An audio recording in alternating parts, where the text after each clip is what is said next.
boring ones, but there is an app that can instantly spruce them up by adding a phone frame around the picture and changing the background.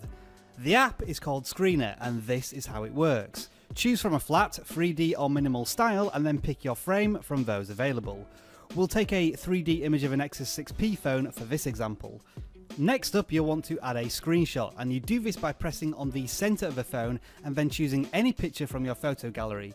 The one thing to bear in mind when choosing a screenshot is that it needs to be of a similar portrait style dimension to a smartphone, or everything will get stretched out of proportion. Once you've added a screenshot to your phone, you can make a few cosmetic changes to it, such as adding a shadow, changing the background colour, or even adding a second picture as a background. If you are a developer and you quickly want to make some impressive looking screenshots for your application, then Screener is absolutely ideal. There's plenty of frames to choose from, and I'm sure more will be added as the app is updated. Oh, and one final thing, Screener also includes smartwatches, which allows us to unveil a C4eTech exclusive. Awesome. Our next agenda is the clipboard. Copy some text and note the icon that's appeared in the notification tray. On closer inspection, that's an app called Clipboard Actions that will add various functions to anything you copy. In the case of this word, it shows you a dictionary definition, but you can also search for it on the web, translate it, or find its location on a map. And by the way, for non-English people, that word is pronounced Leicester. Clipboard also recognises different things you copy. So if you copy an email address of a person who doesn't work for C4eTech, it will give you the option to create an email.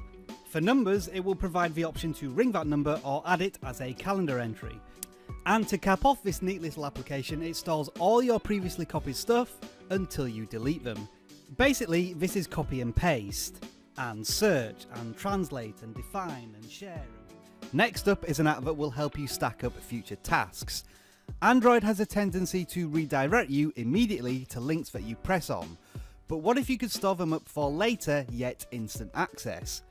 Well, that's what Flinks does. Whenever you tap on a link, it loads that link in the background and displays it on screen via a floating button, exactly like Facebook Messenger. Admittedly, that's going to make Flinks a love or hate relationship, but there you go. The link is stored and you can access it at any time by pressing on the button. When you finish with the link, simply drag it to the bottom to delete it, and you'll remain on your original page, be it YouTube, Facebook or Twitter. Every time you tap on a link, it will queue itself to Flinks, so theoretically you can have several articles all lined up without ever having to leave the app you were originally on.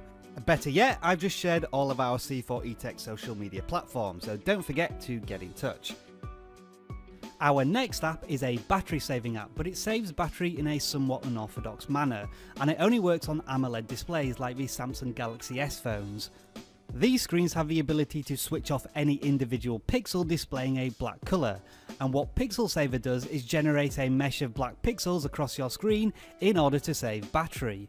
Now the impact on you as a user is usually a darker screen, because pixel densities are so high these days you shouldn't be able to pick out any individual black spots. It can save in the region of 10 to 20% of your battery depending on the intensity at which you set the levels. Pixel Saver can also include a facility to kick in when your battery is low. Now obviously no one wants to intentionally make their screen look worse, but when it comes to squeezing out as much as you can from your battery, it's a necessary evil. Next up is Stitch and Share, the app that lets you take multiple screenshots and glue them all together automatically. Let's take the settings screen as an example.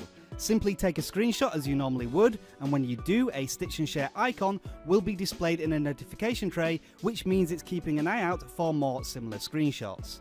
Next, scroll down to almost the end of your first screenshot and take another one.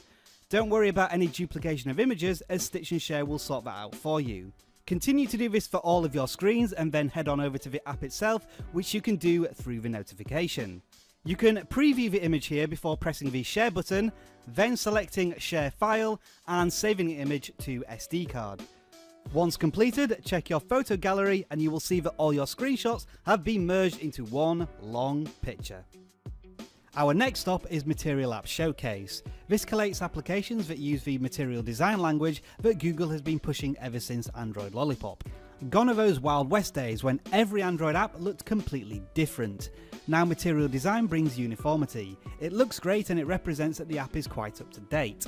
Obviously this app uses Material Design as well, although the plus sensor on that button is weirdly off center. Anyway, you can search through different apps and categories through the menu on the left side of the screen, and any app that takes your fancy you can tap on to be sent straight to the Google Play Store to download. Now usually I don't cover games on C4eTech, but this one has some educational qualities. Z-Type is a space shooting game controlled solely by your on-screen keyboard.